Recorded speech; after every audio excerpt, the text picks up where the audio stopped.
Okay, so for a long time I've been waiting to kind of bring this information out, or just like put it somewhere where others can see it at least. More so I've been waiting for descriptions and signs to emerge that I can take advantage of. So we're going to look at who or what is in the tomb of Tutankhamun.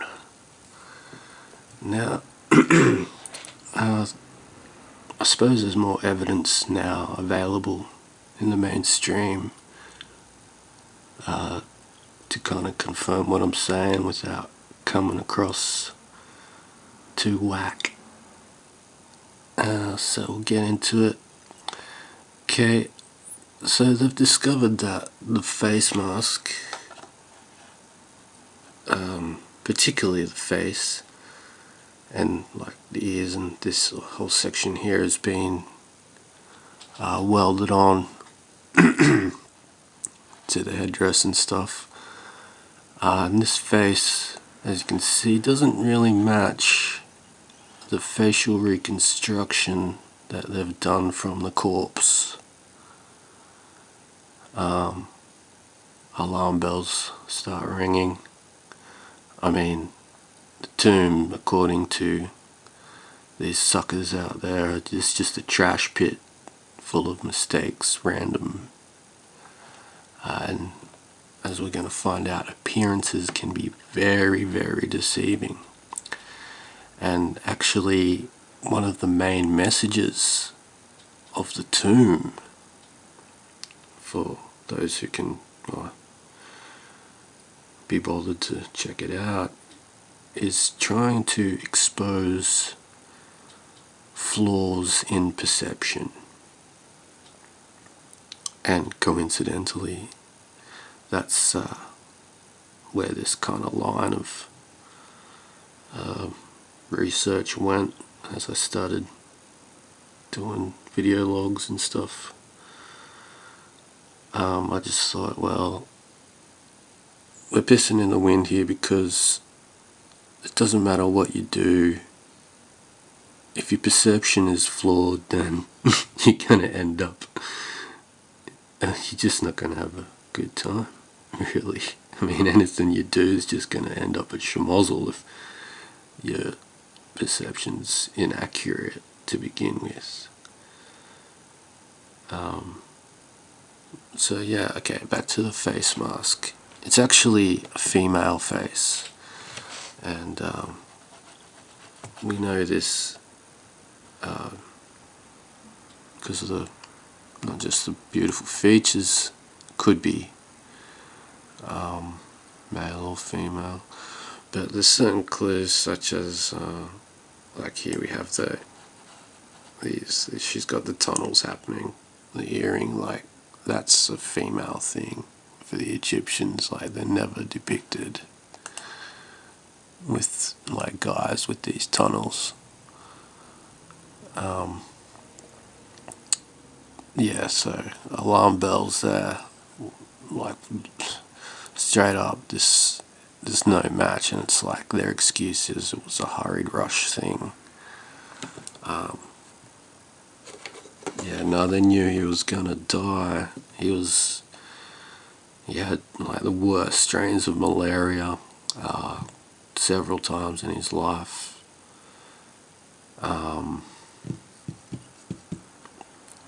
Yeah, he's deformed. As you can see here, we have a buck tooth, kind of incest. I shouldn't use that word, because like I know everyone thinks the Egyptians were incestuous, but yeah, once again, appearances can be deceiving. Maybe it did go on, but not with all of them.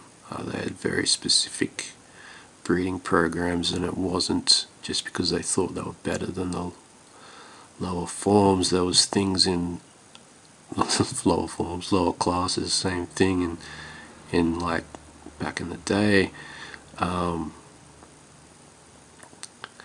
Yeah, there's things in those genetics that you wouldn't want to cross with what's in theirs. You don't want to empower certain negative aspects of humanity. Yeah, so it wasn't like they were fucking racist or like, oh, I'm better than you just because I'm on this throne. There was like actual genetic, scientific reasons. They kept their distance. I'll check out some other pics, I suppose, probably on board of this one. So as we can see, to everywhere else in the tomb, like we got the female mask, but when we're looking at an actual male depiction of Tutankhamun in the tomb, he's quite a beautiful man, nice sharp features, nearly androgynous, I don't know. But yeah, when you compare that to like, you know, what you're seeing here, like that's just seems kind of ridiculous in a way. Check out the difference. Again, to see this same beautiful looking boy, and you can see the other pictures also looking quite like, you know what I'm saying? So yeah, the pictures are nothing like what is in the tomb, and there's more clues to this, but there is a contrast with the beauty. Like, this is a chick too, you know they're hot when they shave their head and they're still hot. Here's another hottie. Yeah, so there's beautiful female depictions and male, like, seems to be, how can I describe it? There's a mask there.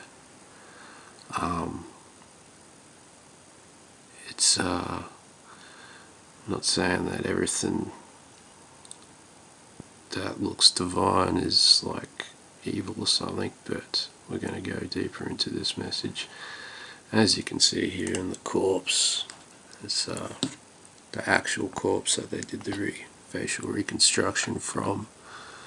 You got the buck tooth, weird bulbous head. It's even got a dip here. There's probably some birth defects and stuff. Then you got the malaria on top of that. Now,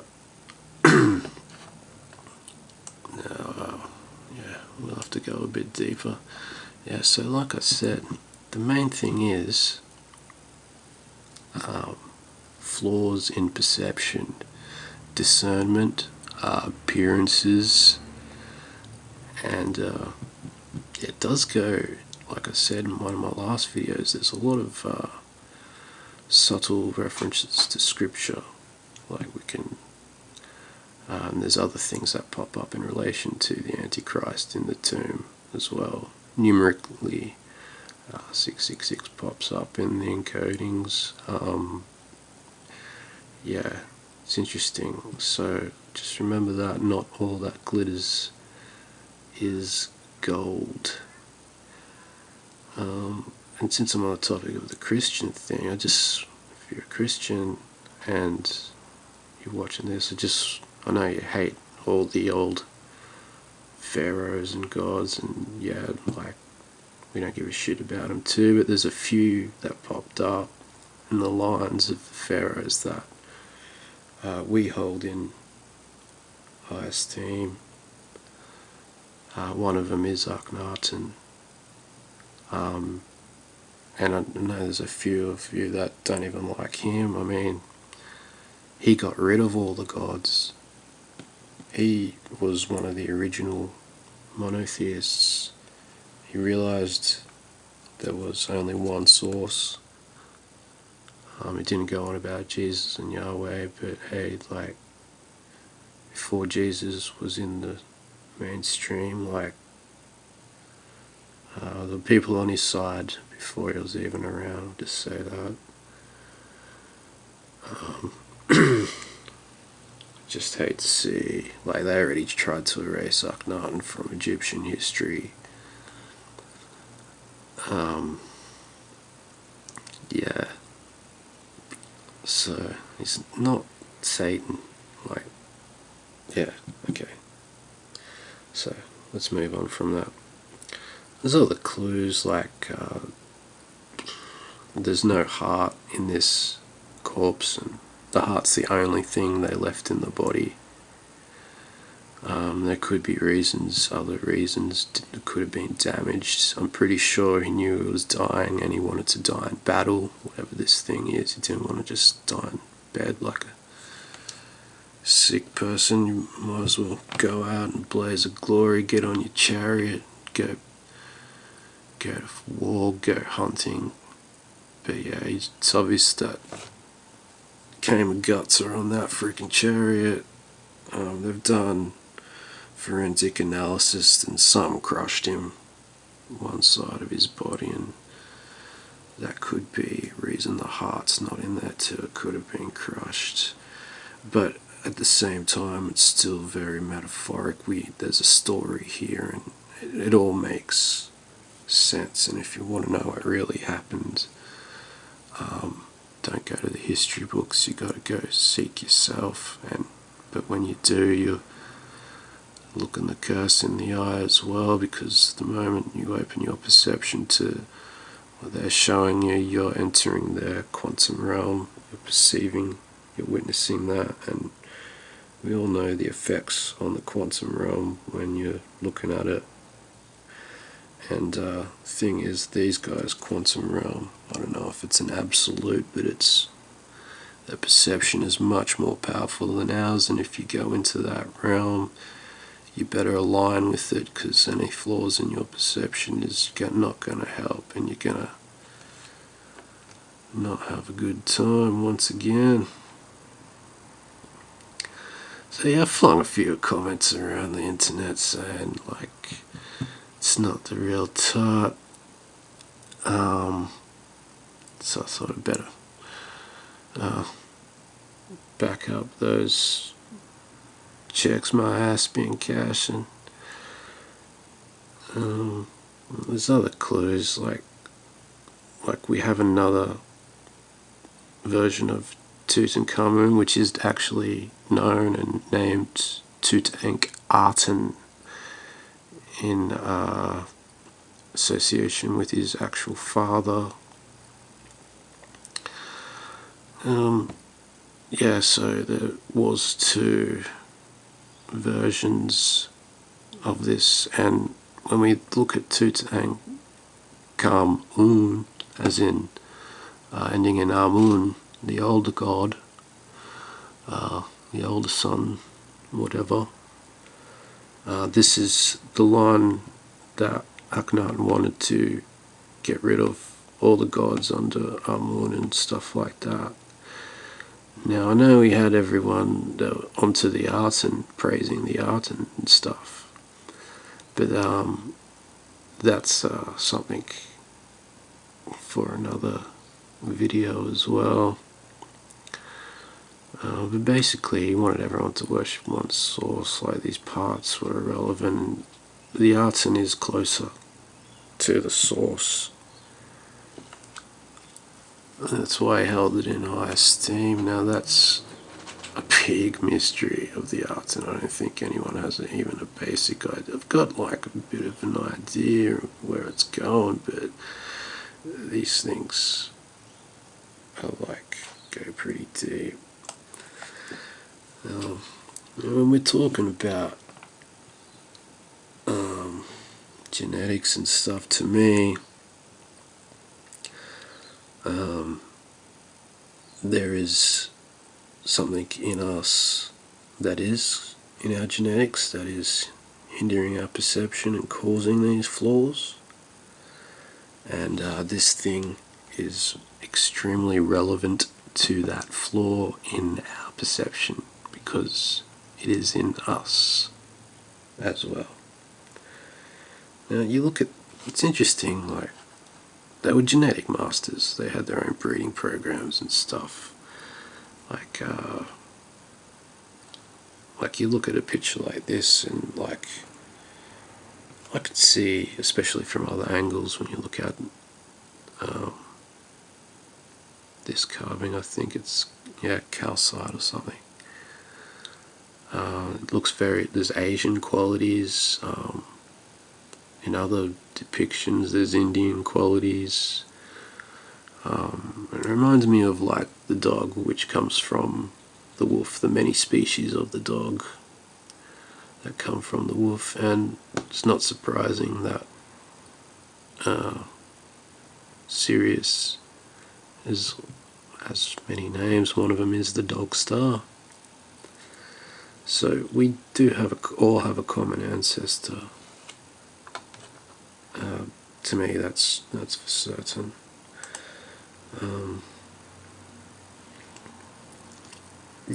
And with this thing, I think this is something that they slowly bred out of their genetics.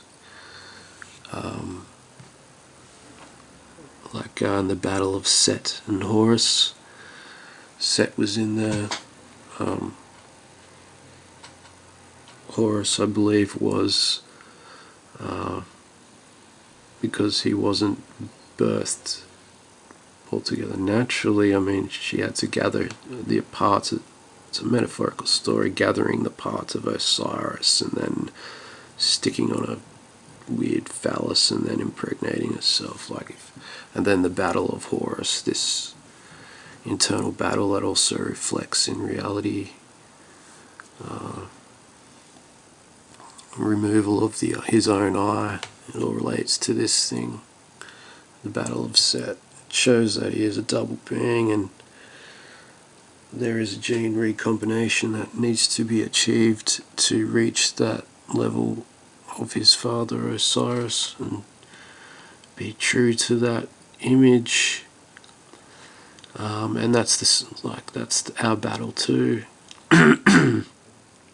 It's just the same. Internal battle, dealing with this flaw in our perception. What do we got? 18 minutes, pretty much.